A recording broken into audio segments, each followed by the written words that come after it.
Gary, it's Yeah, Eric, they actually just allowed that to expire, so it has expired. okay. We'll stay with this for a few more minutes, and we'll return you back to regular programming about 9:04 or 9:05.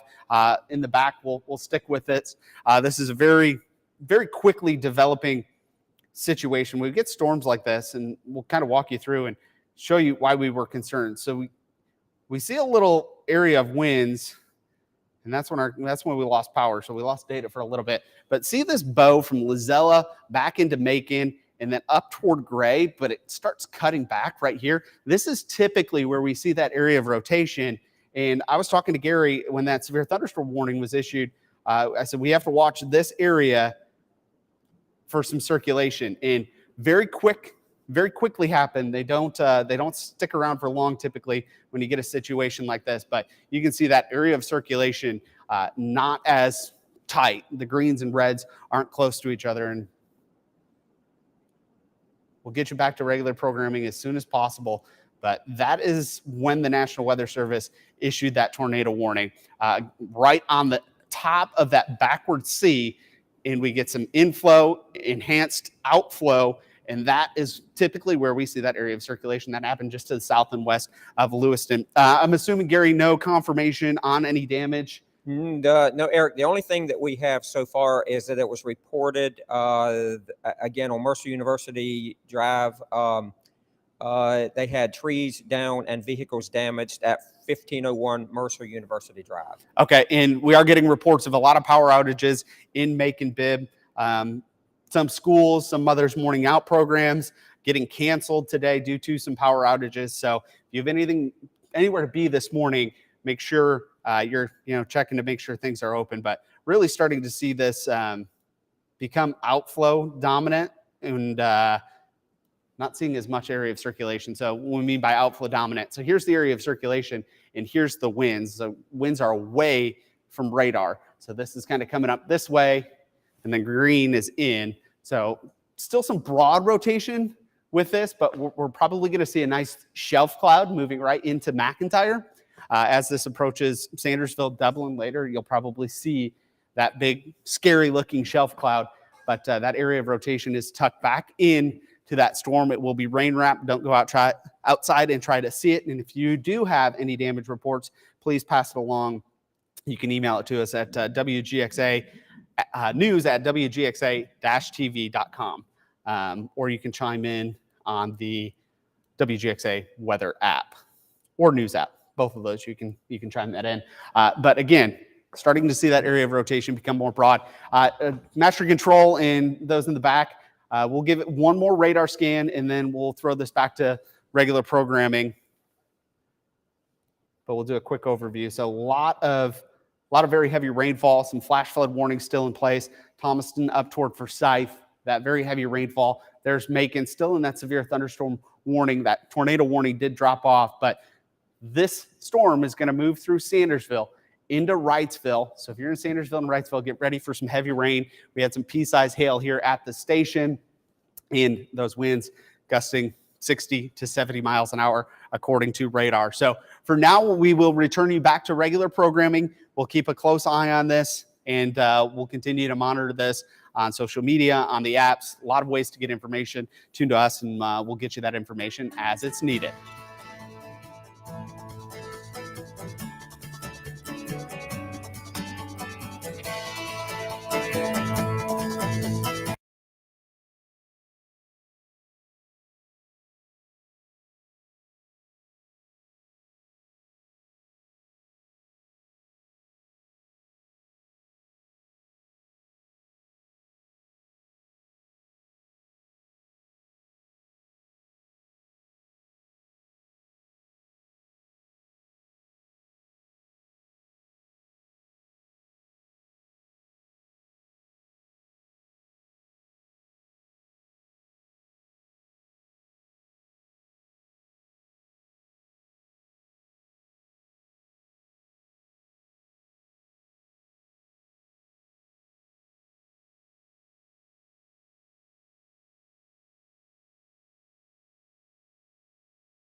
All right. Hello, everybody. Appreciate you sticking with us on Facebook, YouTube, Twitter.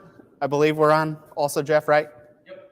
Facebook, Twitter, YouTube, Website, app. and our website and the app. So if you don't have the app downloaded, it's a great, easy way to get the information as well. So still tracking a severe thunderstorm warning. This goes until 9:15. It is now 9:13. So we'll see if that gets expired or if they reissue it. But let's just kind of walk through some of the products that we use here in studio. And it might not look like anything, but there is a product. Okay, new severe thunderstorm warning.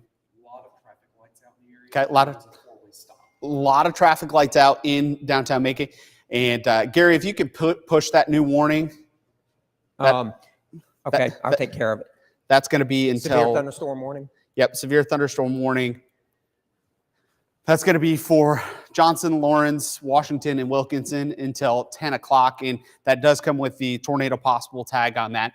And so basically what that is a level of severe thunderstorm warning. So you have your severe thunderstorm warning for damaging wind, and then tornado possible. And then you can add in destructive and catastrophic tags to all of the warnings. And you can kind of see the difference in shading there. That's your regular severe thunderstorm warning, and it gets a little bit darker, a little bit duller as they introduce those products. Tornado possible, and then you'll see pinks and magentas showing up if we get the destructive, which we had very large hail. That's one of the things they issue destructive severe thunderstorm warnings for as well. So let's put a track on that. Let's get some information on it. So that's moving off to the east at 45. And that's going to be for 60-mile-an-hour wind gusts and quarter-size hail. Storm track. We'll adjust that. So that's at 50, so that'll work. And this is kind of moving off to the south and east a little bit. Moving fairly quickly. So some of the towns that we're going to be watching for, okay, so they just, that other severe thunderstorm warning and tornado warning have been allowed to expire, but still very, very potent storm moving through McIntyre right now. A lot of lightning, some strong winds, and some hail as well. So some times of arrival, Wrightsville, 9:26, Kite at 9:40, Birdsville at 9:59. And 10:07 Garfield. And we are on TV as well. Hey, Jeff, how long do you want us to carry this? Just go. Okay. All right. We will continue to cover this on TV and on all of our social media platforms. So good morning. I'm Chief Meteorologist Eric Garlick. We have meteorologist Gary Thigpen, and we have Brittany Miller in studio with us also. So we'll be doing a little bit of extended coverage on this severe weather threat as we go through the morning. Very, very impressive rainfall totals. Gary and I were just looking at it. Some areas picking up over 7 inches of rain, radar estimates in the last 24 hours. So that's where the storm is heading. We'll go ahead and clear this off, and we'll talk about the flash flood warning that was just issued. Phones are probably going off in Baldwin, Jones, Twiggs, and Wilkinson County. That goes until 3:15 today. All of this, Forsyth, Thomaston, LaGrange, this is all going to move to the east into an area where we've already had a ton of rainfall over the last 24 hours. And then if you include the weekend with all the rain that we had, some areas, you can see why a flash flood warning has been issued. So Sandersville, Wrightsville, underneath that severe thunderstorm warning until 10 o'clock, and that's going to be for damaging winds as well. Gary, you got any updates? Yeah, Eric, I do. There was a report of trees down on Eastview Avenue and Shirlene Drive in Macon. Power lines down, and the roadway is blocked. All right. Thanks for that, Gary. And we're not done with our severe weather threat yet either.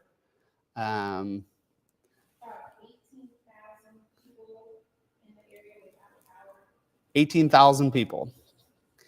All right. 18,000 people without power in the area. So I just put on the severe weather outlook from the National Weather Service. And this is the area highlighted through at least the afternoon. And this is primarily for the storms that we're seeing right now. It's just going to take some time to get through the area. We are underneath a tornado watch. So we have watch, then we have warning, And that is when you need to take cover immediately. Watch as things are possible. We could see storms.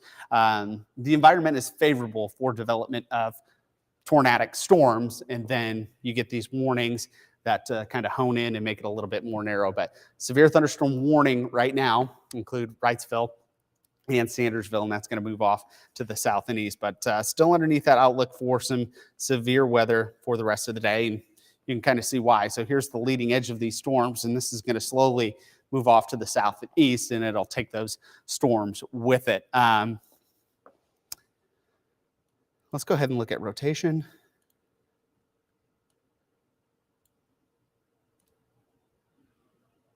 You can see that area of rotation right here near Gordon. That's where we had that tornado warning issued. And you can actually see it rotate. As I toggle back and forth, that whole storm is rotating, and it became very outflow dominant. And what that means, so we have this arc, this backward C, so the winds are coming this way. You'll probably have a big shelf cloud coming through Wrightsville up toward Harrison in the next half hour to 45 minutes as those storms push off to the east, but they are moving a little bit to the south as well. So Dublin, the bulk of the activity is going to stay to the north of you, but you'll probably get a good visual on this storm as it just kind of trucks right through the Wrightsville area and then eventually over toward Adrian and Swainsboro and then up towards Sandersville as well. Very active morning, very active couple of days, and unfortunately, we're not done with that yet. We'll continue to see more storms. So velocity data, again, showing some stronger winds right here.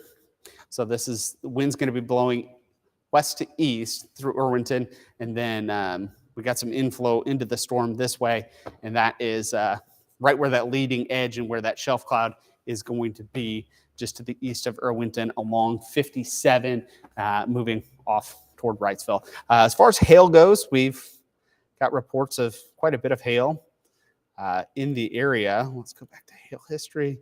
We'll go back over the last, we'll throw 2 hours on here.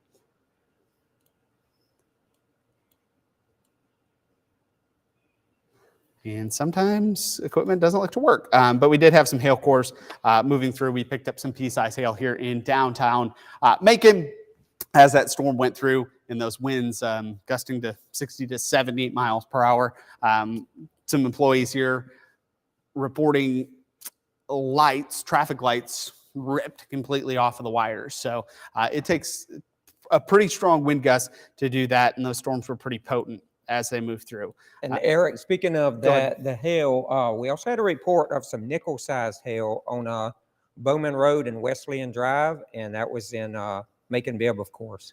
Okay, thanks for that report.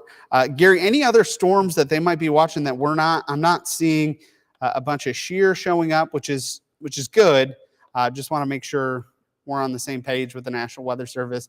Another little pocket of wind moving through Culloden earlier. That'll move right toward Lake Wildwood, Bolingbroke, Lake Tobo, and eventually into Macon Bibb as well. But you can see those brighter greens, even some teals showing up, if you want to call it. And that's kind of where we see our stronger winds as well.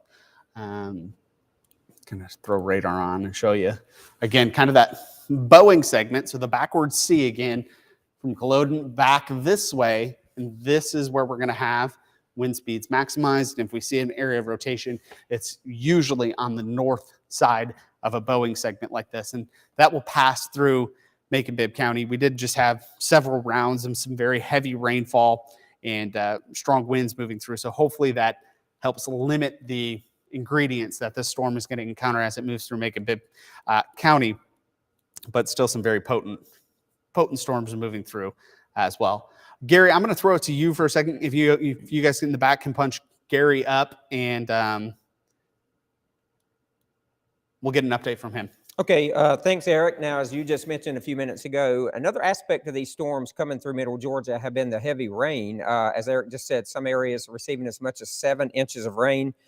We do have a flash flood warning that has been issued for Baldwin, Bibb, Jones, Twiggs, and Wilkinson County. until 3:15 p.m. And then we also have a flash flood warning for Spalding County until 3:30. So again, we have received some extremely heavy rain in some locations here in Middle Georgia. As Eric said, we've also had some hail reported. We've had some wind damage reported, even a couple of tornado warnings across Middle Georgia this morning. So it was a very, very stormy morning here in Middle Georgia. But as you can see on the map right here, we just have one severe thunderstorm warning left other than the flood warnings that I have just mentioned. And that severe thunderstorm warning is for Johnson, Lawrence, Washington, Wilkinson County until 10 o'clock. So that has got about 27 minutes or so left to go on that particular warning. The good news is right now we don't have any tornado warnings across Middle Georgia. But again, as we have discussed, some of the wind damage we've seen, we've had power outages. Brittany, how many did you say possibly without power? 18,000 customers. Over 8,000 here in Bibb County. 8,000 in Bibb County. About 370 in Jones. 370 in Jones. Over 100 in Twiggs County. And over 100 in Twiggs County. 500 in Upson County. And over 500 in Upson. So we do have quite a bit of power outages across portions of Middle Georgia as well due to the gusty winds that we have experienced with some of these storms. And you don't have to have a tornado, folks, to have wind damage and some pretty strong winds. And that's what we did experience this morning. Radar indicated winds in downtown Macon of about 70 miles per hour. Now, whether that actually translated to the ground or not is a different story. But we do know that we have some reported damage out there. We have reports of trees down on Eastview Avenue and Shirlene Drive in Macon, power lines down, also a roadway blocked. And then we also had on Mercer University Drive, we had reports of a tree down and also a vehicle damage there. We've had nickel-sized hail reported. We had pea-sized hail here at the station earlier. So again, it has been a very, very stormy morning here across Middle Georgia. So in addition to the couple of tornado warnings we've had several severe thunderstorm warnings. We've had heavy rain, gusty winds. We've had hail. We've had just about everything here in Middle Georgia this morning. But the good news is, as we said earlier, the only warning we have outside of the flood warnings that will be in effect until 3:15 and 3:30 that I just mentioned, we have this one severe thunderstorm warning that is still in effect. And again, that is for Johnson, Lawrence, Washington, and Wilkinson County, and that's until 10 o'clock. So we've got about another 35 minutes or so left on that warning. I'm looking now to see if there's any other updates or anything, and Eric will be back with us here in just a bit. There's been no new warnings issued, but now keep in mind we still have a tornado watch that's in effect until 11 o'clock across Middle Georgia. So we're not done with this yet. We're hoping that we're beginning to see some end to the storminess here in Middle Georgia, but we still got a little bit yet to go. So just know we're going to still see some heavy rain, gusty winds at times, also some small hails possible, and we could still even see a tornado warning or so issued. But as it looks like now, hopefully it's starting to calm down just a little bit. So I'll send it right back over to Eric. Gary, thanks for that update. And we're going to stick with us until 9:30, Master Control and Control Room. So velocity data not showing any signs of tight rotation or anything that could turn into a tornado in the next few minutes. So we're going to stick with this for a little bit longer. At 9:30, we will return this back to regular programming. But again, the severe thunderstorm warning for Sandersville, Wrightsville goes until 10 o'clock. And even outside of the areas of rotation, it looks like the wind speeds are coming down a little bit. We were picking up some 60 to 70 mile an hour gusts as well. So that is going to be the leading edge of the wind. As this moves off to the east, that's going to move through Wrightsville. But again, not seeing any 60 to 70s on radar anymore, which is good news. So we are starting to see that come down in intensity a little bit. And as we look at radar, you can see this is where we had potentially some pea-sized hail or some very, very, very heavy rainfall moving through McIntyre into Irwington as well. But watch what happens as this progresses off to the east a little bit. You can see those bright colors coming out of radar. Good sign that this is starting to weaken a little bit. We can go ahead and throw lightning on it as well. Starting to see the lightning count come down considerably with that storm as well. All good signs that the storm is weakening a little bit as well. Brittany, are you ready for an update? Yeah. All right, we'll send it over to Brittany. Control room, go ahead and punch her up. We just want to take this time out to give you a reminder that if you are experiencing any type of power outage or something that you feel like is an emergency, do only call 911 if it is a true emergency. If it's something minor like the road blocked off in your area, we're going to ask that you call 478-751-7500. It's not a good time to try to tie up lines at the 911 call center. So we ask that you call 751-7500 to report any type of damage in your area. If you are in a safe place and you run outside and you get pictures or video, or if you record anything from inside of your home, you can absolutely send that video into us through our Chime In. Go to wgxa.tv/Chime In. You can also find a Chime In tab on our website as well as our app. If you have the WGXA News app, I would also encourage you to download the WGXA Weather app so that when we get off air, when we're no longer online, live on Facebook or live on Twitter, that you can keep up with the latest weather updates. We're going to stay on for one more minute of coverage. But again, just another reminder to call 751-7500 for any type of damage reports. Do not call 911, and you can send us any video you have. I'm going to send things back to Eric for a wrap up of our severe weather coverage. Eric? Yeah, Brittany, just wanted to kind of talk about this one more time. Severe thunderstorm warning, Johnson, Lawrence, Washington, and Wilkinson County until 10 o'clock. We are seeing signs of weakening with that storm. If need be, we will come back on. We will likely see more of these flash flood warnings issued as the heavy rainfall comes back our way, and we're watching more storms moving toward Butler. So we'll be here all morning and afternoon tracking these storms. We'll turn you back to programming right now.